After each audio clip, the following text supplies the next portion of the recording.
Salmo 133, verso de número 1. Põe para mim na tela, por favor. Ó, como é bom e agradável viverem juntos ou viverem unidos os irmãos. Você pode ler lá para mim? Não, é só o verso 1 por enquanto. Ó, como é bom, não está falando para quem, tá certo? Ó, como é bom e agradável, certo? Viverem unidos os irmãos. Para o diabo nós já temos certeza de que é bom e agradável? Não. Para alguns irmãos é bom e agradável viver com outros? Nem sempre. Então é só para a gente ter uma perspectiva mais profunda de uma orientação que é difícil de cumprir. Então vamos ver mais textos. Mateus 5, 23. Coloca na tela. Mateus 5, 23. Portanto, se você estiver trazendo a sua oferta ao altar e lá se lembrar que o seu irmão tem alguma coisa contra você. Verso 24. Deixe diante do altar sua oferta, vá primeiro reconciliar-te com o seu irmão e então volte e faça a sua oferta. Verso 25.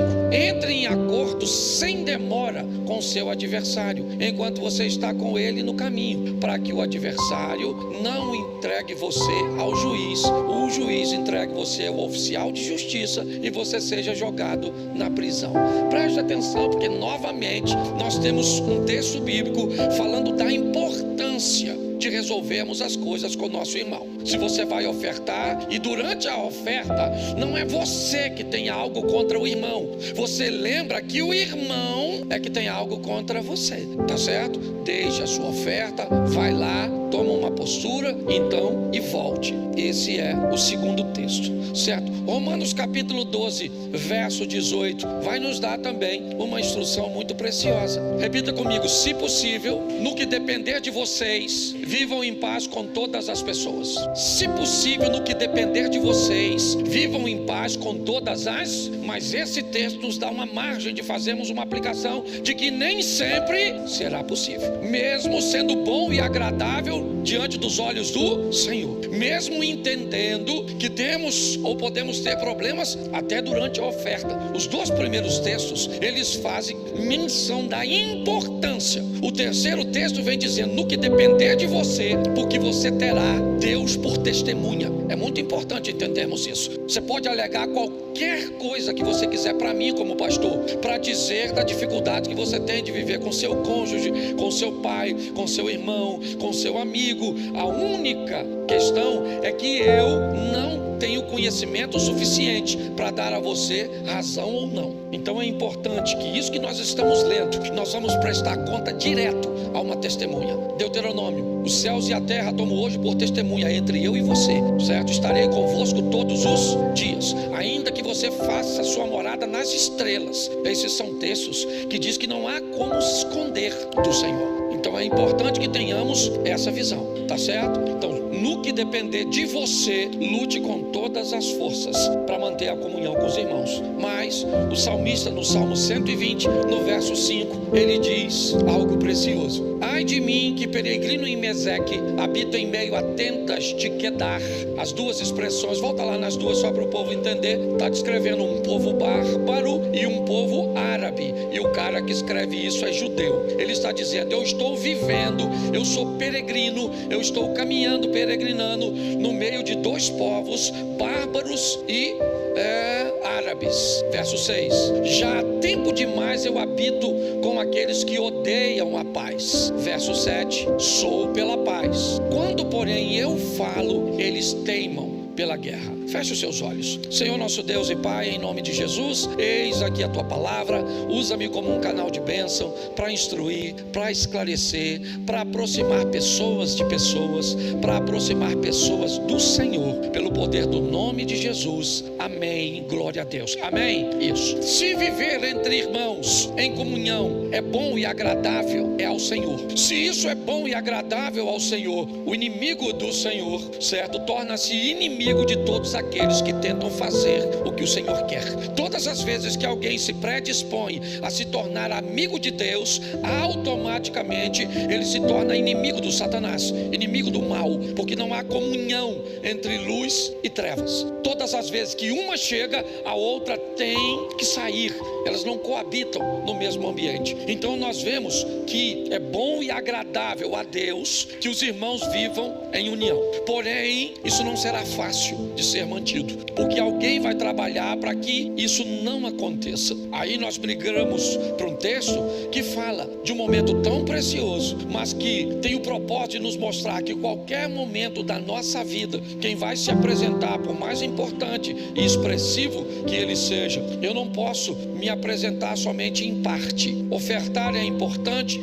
Mas o que a Bíblia está dizendo Deus nos quer por inteiro. Então, eu não cumpro isso, mas pelo menos eu vou lá e dou meu dinheiro. Não é assim que funciona. Nós temos que ter maturidade. Então ele diz: deixa a oferta, se conserta e vem ofertar. Mas no Salmo ou em Romanos, nós recebemos uma informação muito importante. E qual é? Não vai dar para viver próximo de todos. Existem pessoas que não farão parte da sua intimidade. Elas não farão, não tem como fazer. Essa é uma informação importantíssima e que só pessoas maduras, me parece, que conseguem gerenciar esse tipo de informação. Porque ela não está dizendo para que eu descarte ninguém. Essa não é. Os dois versículos anteriores, a Bíblia se completa, se entrelaça. Ela não fala contra ela, não é assim que funciona. Ela só está dizendo que no que depender de mim, eu vou lutar com todas as minhas forças para conseguir ter um bom relacionamento com todos, mas que nem sempre isso será possível. E o salmista descreve isso: peregrino em Meseque, habito em meio a tendas de Quedar. Eu sou pela paz, mas quando eu luto pela paz, eles teimam pela guerra. O que a Bíblia quer nos mostrar é que precisamos fazer uma leitura, certo? Do ambiente, das pessoas que nós nos relacionamos. E como filho de Deus, todas elas são nossos irmãos, até mesmo nossos cônjuges. No que diz respeito a serem filhos de Deus, nós casamos com nossas irmãs. As irmãs se casaram com seus irmãos em Deus. Por que é tão desafiador? Porque agrada a Deus. Por que é tão desafiador? Porque criar esse ambiente no nosso coração pode macular o nosso relacionamento para com Deus. Então é importante nós entendermos algumas coisas que podem e que causam guerras entre nós, situações que provocam,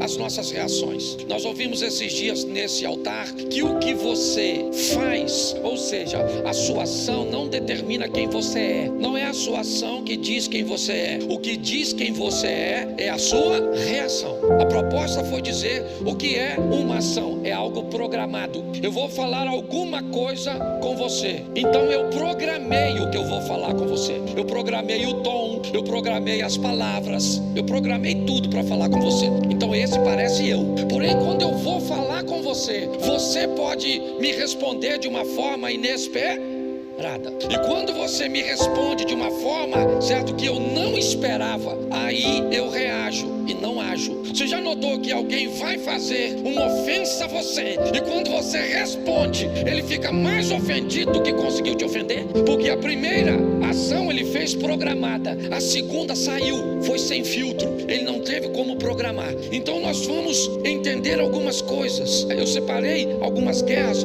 Por que a minha preocupação? Porque todas as vezes que o irmão briga com o outro, o prejudicado é sempre o pai. Todas as vezes que o irmão briga com o outro, ele sai da igreja. Todas as vezes que o irmão briga com o outro, ele tem problema. Você pode notar, o cara briga com o irmão, mas acaba tendo problema com o pai, ou relacionamento com o pai. Então nós precisamos aprender a estabelecer níveis de relacionamento. Eu já falei isso aqui diversas vezes, certo? Níveis. Onde é que essas pessoas ficam na minha vida? São pessoas que eu conheço, tá certo? Elas são meus conhecidos. Sei onde mora? Não sei onde mora. Sei se é casado? Não sei se é casado. Sei quantos anos tem? Eu não sei quantos anos tem. Eu não sei se tem filhos, mas eu conheço de vista. Esse é um tipo. A maior parte das pessoas ocupam essa categoria e vão ficar lá para sempre, e você não vai se sentir incomodado com elas. A segunda categoria é a categoria dos amigos, os amigos superficiais, aquelas pessoas que você não tem relacionamento tão profundo, mas você já sabe onde mora, você sabe o nome, você sabe que é casado, sabe quantos filhos tem, tá? Você joga uma bola com ela, você conhece as pessoas de uma forma mais, ela ocupa um lugar, Bom, nós temos aqueles que vão entrar um pouco mais na nossa intimidade. Eles vão viajar conosco, eles frequentam a mesma igreja, lanchamos depois do culto. Cuidado, porque isso não dá o direito a você de levá-los para dentro da sua casa. Isso aí é outra categoria. Se quiser levar de forma irresponsável, leve, mas depois não diz que não vão mais na igreja porque o irmão tá lá, aquele irmão fofoqueiro que me ofendeu, que fez isso, que fez aquilo outro, que fez aquilo. Quem mandou você levar? Tá certo? O Satanás. Aqui, ó. Bota a culpa no Satanás não. Já é culpado, mas eu vim aqui defendê-lo. Certo? Você é obrigado a selecionar esse tipo de gente. Gente que vai ouvir sua intimidade. Estabelecer níveis de relacionamento é importantíssimo. E se nós não fizermos isso, vamos criar problemas para nossa família, para nossa comunidade, para o nosso relacionamento para com Deus, para o nosso exemplo para com outras pessoas. É de responsabilidade nossa. Então, segure aqui esses exemplos que eu vou dar a vocês. Gênesis 4, verso 8. O primeiro problema entre irmãos. Vou usar um texto só porque é muita coisa. Caim disse a Abel, seu irmão: vamos ao campo. Estando eles nu, Caim se levantou contra o seu irmão e preste atenção, nós estamos diante da primeira guerra entre os irmãos e vamos entender por que é que irmãos se odeiam. Qual é o grande problema de Caim e Abel? Eles têm um problema. 2 vezes eles têm a oportunidade de resolver o problema, principalmente Caim. Eles apresentam a mesma coisa para Deus, uma oferta. Porém, eles têm de Deus respostas diferentes. Os resultados daquela apresentação não foram os mesmos. Irmãos têm muito problema quando eles têm resultados diferentes. É muito comum os resultados criarem problemas entre irmãos. Por que ele foi aceito? Por que ele teve um resultado melhor que eu? Que ele chegou onde eu não cheguei? Ele tem o que eu não tenho. A comparação de resultados é um problema terrível para os irmãos conviverem. São filhos do mesmo pai, têm a mesma oportunidade de viver, mas quando o resultado de Caim é diferente de Abel, Deus sabe que aquilo é um perigo. Então Deus não fica quieto, ele vai conversar com Caim. Deus vai conversar com Caim. Na conversa, Deus explica o motivo pelo qual o resultado foi diferente. Você pode pegar na sua Bíblia. Deus aparece a Caim e diz: por que tiraste? Porque o seu semblante está desse jeito. Se você fizer o que é certo, não será aceito. Porém, se você não fizer o que é certo, o pecado jaz à porta e o desejo dele vai ser sobre você. É isso. Deus já está conversando com Caim, explicando a ele que para ele ter um resultado igual ao de Abel, é só mudar de postura. É só observar. Mas Caim não gosta disso. Mas ele tem uma segunda oportunidade de resolver isso. Ele disse, na minha tradução, diz assim: e falou Caim com seu irmão. Ele tem a segunda oportunidade de resolver as coisas. Ele pode conversar com Abel. Ele pode perguntar a Abel, certo? Qual foi a diferença? O que Abel fez para ser aceito? E talvez ele descobrisse nesse diálogo o que ele precisaria fazer na próxima oferta. Era só consertar a postura. Nas 2 vezes ele tem a oportunidade de resolver, mas os resultados de Abel, o telefone celular do Abel, o tênis, a casa que mora, o carro que chega, o cargo que tem na igreja, a empresa que trabalha, ele não consegue suportar. Ele tem a oportunidade de fazer o mesmo, e não o mesmo em si, mas de retirar da vida resultados extraordinários, mas ele não faz. Não, das 2 vezes falhou. Então Caim só tem uma coisa a fazer: matar alguém. E se tinha alguém que merecia morrer nesse texto, quem era? Quem era? O Caim, não fisicamente, certo? Caim precisava matar tudo aquilo de ruim que Deus já o havia denunciado. E pronto. Ô, gente, Caim não tinha problema de oração, não. O texto está dizendo que Deus conversou com ele. Não é igual muitas vezes nós não, que vamos falar e não somos. Deus falou com ele. Caim muda de postura. Mas era difícil demais. Doía demais ver o resultado do irmão. E olha que segunda que nós temos, nem tinha tanta gente assim para saber. Porque quando tem muita gente, a gente fica com vergonha. É ou não é? Sim ou não? Você já tropeçou? Quando você tropeça, que você está na rua, qual é a primeira coisa que você faz? Olha para se alguém viu o teu tropeço. Se ninguém, dane-se, certo? Eu vi uma história muito interessante de um cara que ele foi assaltado e roubaram a roupa dele toda na rua. Como é que ele ia voltar para casa? Pelado.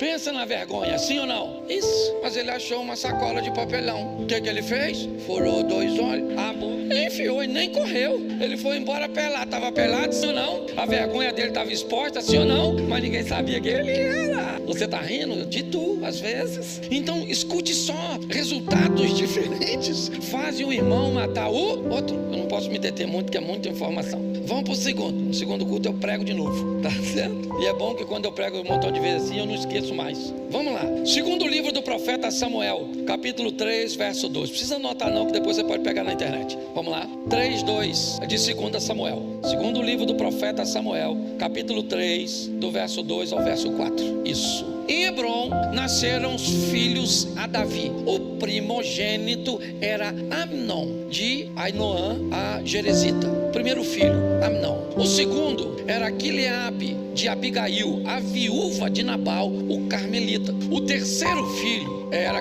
Absalão, filho de Maaca, filha de Talmai, rei de Jesus. Preste atenção que nós temos aqui, certo? A relação dos 3 primeiros filhos de Davi. Mas o verso 4, o quarto, Adonias, filho de Agite, certo? Preste atenção, só vou ler até o Adonias. Adonias é qual filho de Davi? O primeiro qual é? Vamos ler de novo. Não, vamos não. Amnon, tá certo? Então vamos lá. O primeiro era Amnon, tá bom? O segundo era Quileabe. O terceiro era Absalão. O quarto era o Adonias, tá certo? Sim ou não? Então tá bom. Davi teve uma penca de filho. Depois você lê que eu não sou obrigado a ler tudo, tá certo? Primeiro livro dos Reis, capítulo 1, verso 5. Nunca isole um texto da Bíblia que você vai se dar mal. Fique de olho em todos os textos, porque isso vai te ajudar bastante. Então Adonias, filho de, se exaltou e disse o quê? Eu reinarei. Providenciou carros e providenciou o quê? Cavaleiros e 50 homens, certo? Homens que corressem diante dele, ok? Verso de número 6. Jamais seu pai o contrariou, dizendo: por que procedes assim, certo? Além disso, era ele de aparência muito formosa e nascera, certo? Depois de Absalão. Preste atenção. Segundo motivo que os irmãos estão a fim de matar o outro: sensação de injustiça e ausência de limites. Eu sou fruto de uma geração que não tinha muita dificuldade de conviver com o que o outro tinha. Fomos forjados, é ou não é? Quem aqui? Agora eu vou querer ver como é que o negócio vai ficar bonito agora. Quem aqui teve cachumba? Levanta a mão. Olha que beleza. Catapora. Tudo velho.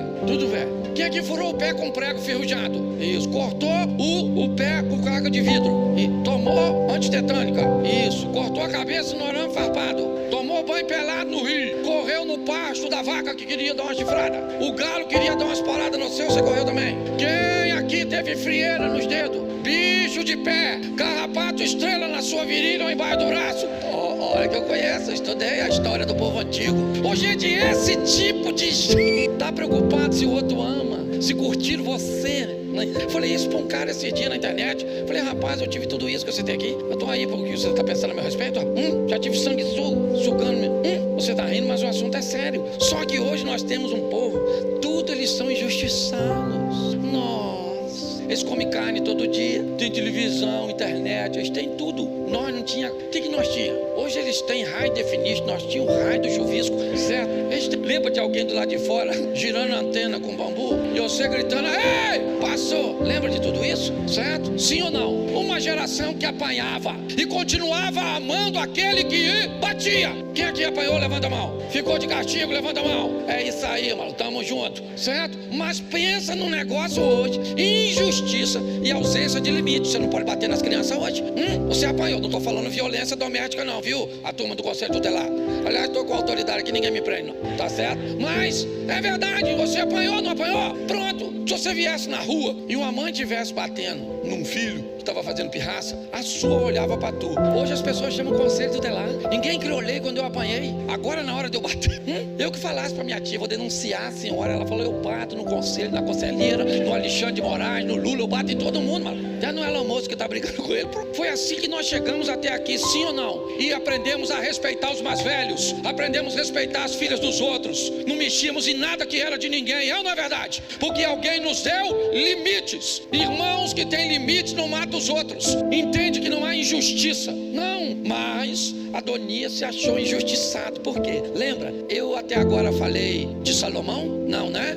Eu falei de Aminon, Eliabe. Eu falei de Absalão, certo? E eu falei de Adonias. Salomão apareceu? Não. Mas quando Salomão vai ser ungido rei por Davi, Adonias não vai engolir isso. Ele não vai engolir. Ele não consegue, ele não tem maturidade para entender isso. Ele não quer ser o irmão do rei, ele quer ser o rei. Ser o irmão do rei era uma vantagem, sim ou não? Sim ou não? Isso, se ele fosse leal ao rei seria mais ainda, sim ou não? Ele teria um bom cargo, uma boa estrutura, uma boa proteção, sim ou não? Mas ele não queria ser o irmão do rei, ele queria ser porque para ele aquilo era injusto. Mas aí a Bíblia diz, por que ele é assim? Porque seu pai, certo? Jamais o contrariou perguntando por que ele fazia assim. É importante nós estabelecermos limites, porque pessoas que não têm limite, quando olharem situações cujas quais eles não recebem a vantagem que gostaria de receber, eles têm tendência a matar o outro. Essa é a grande verdade. Posso ouvir um amém? Só tem mais 10 minutos. Isso. Vamos para o terceiro. Gênesis 37:3. Outro motivo que os irmãos gostam de ter problema e de matar o outro. Ora, Israel, ou seja, Jacó, amava mais a José que a todos os seus filhos,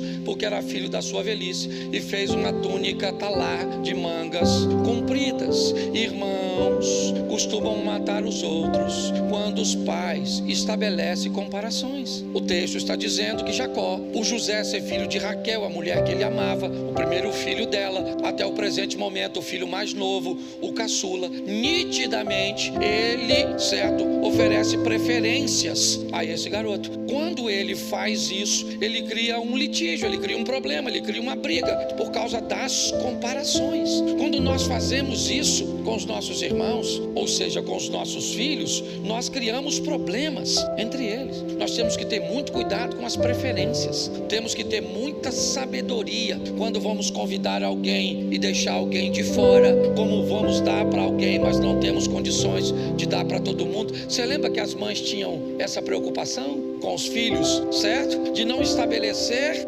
nenhuma vantagem a nenhum deles, porque eles entendiam que isso prejudicava mais do que ajudava. Para eu adiantar, 1 Samuel, capítulo 17, verso 28. Vamos lá, rapidinho. Ouvindo Eliabe, seu irmão mais velho, falar àqueles homens, acendeu-lhe a ira contra Davi e disse: por que desceste aqui? A quem deixasse aquelas poucas ovelhas no deserto? Bem conheço a tua presunção e a tua maldade. Desceste apenas para ver a peleja. Preste atenção.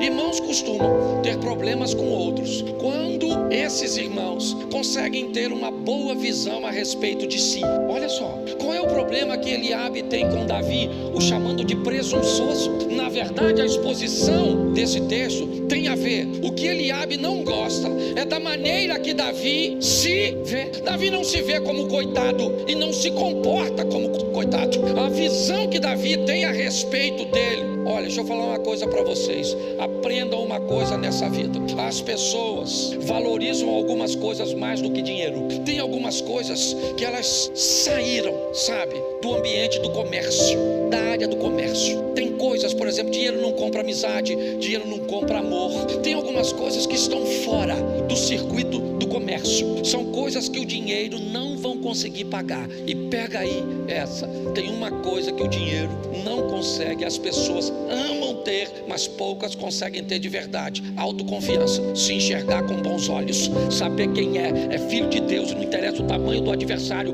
o Deus que eu sirvo é maior do que todas as coisas. Quando Davi tem uma visão nítida dele mesmo, vai à batalha, o que tem lá um cara grande, desafiando a todos, todos estão com medo. Davi chega e diz: quem é esse incircunciso filisteu para afrontar o exército do Deus vivo? A primeira coisa que seu irmão disse: com quem você deixou as poucas ovelhinhas, ó, seu presunçoso? Conheço a tua maldade. Olha só, às vezes quando você se enxerga, quer alcançar grandes coisas, quer chegar em lugares altos, quer conquistar quem está do seu lado, seus irmãos não toleram isso. Mas sabe por que não toleram? Porque não conseguem ter a boa visão de si mesmo que você tem. Não se engane, pessoas detestam.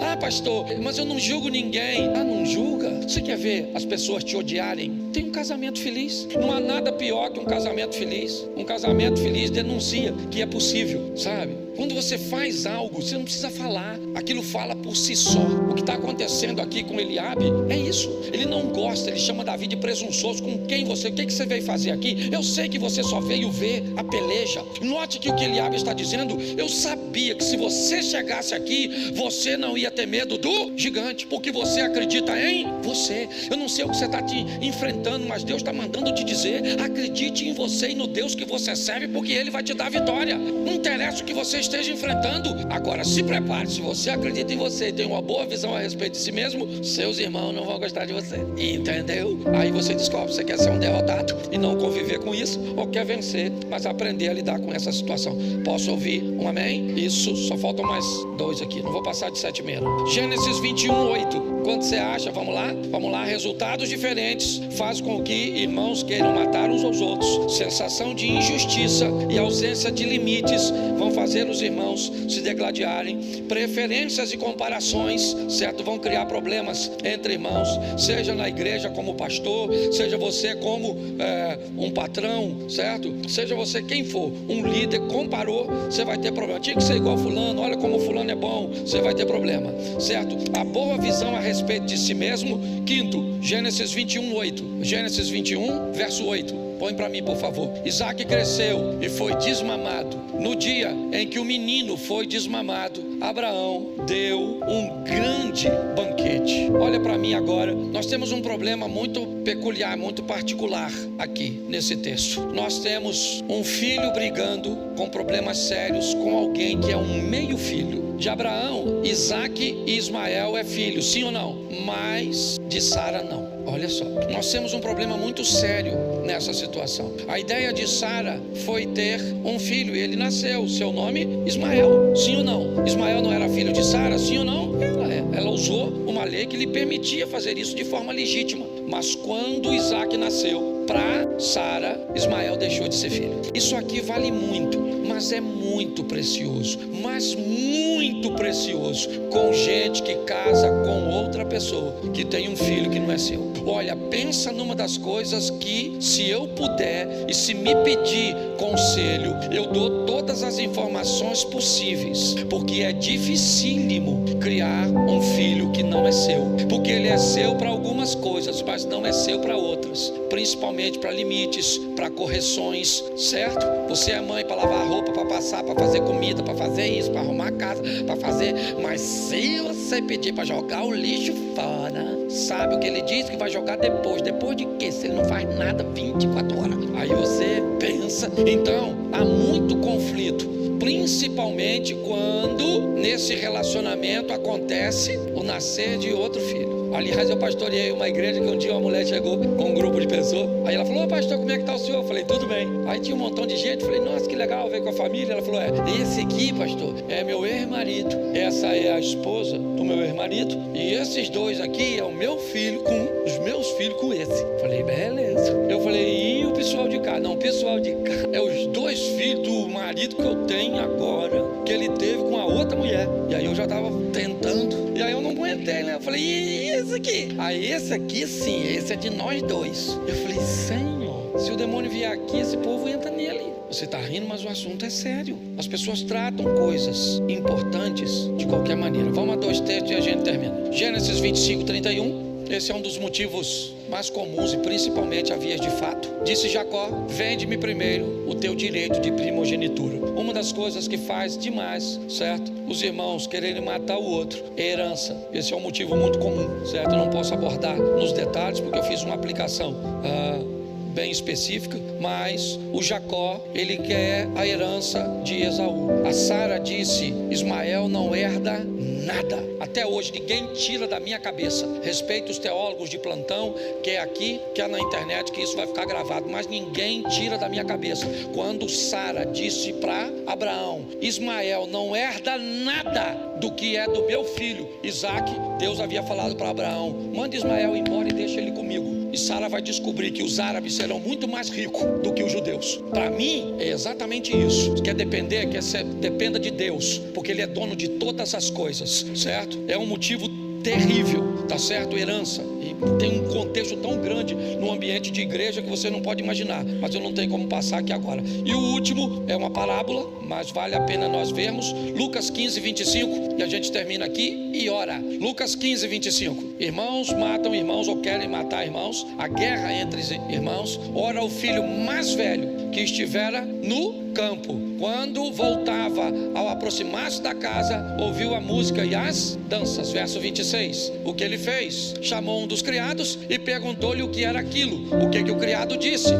Veio teu irmão, certo? E teu pai mandou matar um novilho cevado porque o recuperou. Porque irmãos entram em guerra? Porque uns têm coragem de fazer coisas que os outros não têm. Às vezes é só coragem de ler, é só coragem de estudar, é só coragem de cometer erros. Às vezes a vantagem que os outros irmãos têm sobre nós é que estiveram diante dele os mesmos recursos que foram expostos diante de nós. A diferença é que eles tiveram coragem de fazer uso daquilo e nós não. Aqui nós estamos diante do filho pródigo. Qual é o problema do filho mais velho? O pai, o texto diz no começo, o filho mais novo pediu o que era seu e o pai repartiu entre eles os seus haveres. No dia em que o filho mais novo foi embora, o mais velho já tinha recebido. Quer botar? Coloca aí. Certo homem tinha 2 filhos, vamos lá. Isso, o mais moço disse ao pai, disse o quê? Disse o quê? Pai, dá-me parte dos bens que me... E ele fez o quê? Lhes repartiu. Lhes, aqui ó, lhes repartiu.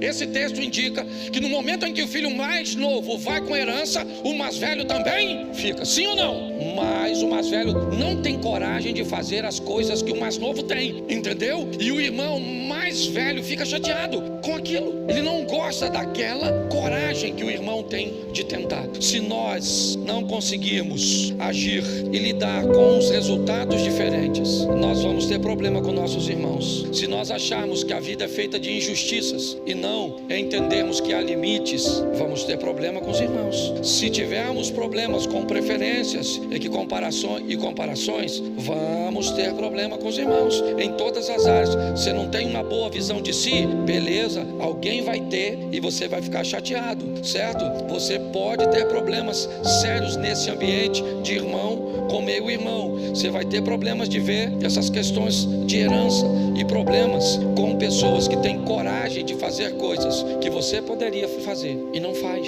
Às vezes a indecisão é um grande problema. Vou usar esse exemplo aqui e oro. Você já viu alguém que tem dificuldade, ele não tem firmeza para tomar decisões? Ele tem medo. Por exemplo, você diz assim para seu cônjuge, vou usar o exemplo do homem com a mulher. Você fala para sua esposa assim, amor, vamos jantar? Ela diz, vamos. Aí você diz para ela assim, vamos comer o quê? Ela diz, escolhe você. Aí você diz assim, beleza, vamos comer uma pizza? Aí ela diz assim, pizza, ele engorda. Aí você diz assim, então escolhe você. Aí a pessoa te diz, não, escolhe você. Aí você diz, então vamos fazer o seguinte, vamos comer um churrasco. Churrasco essa hora? Aí você diz, então escolhe você. Aí o que a pessoa diz? Não, escolhe você. Aí você diz, então vamos fazer o seguinte, vamos comer uma salada.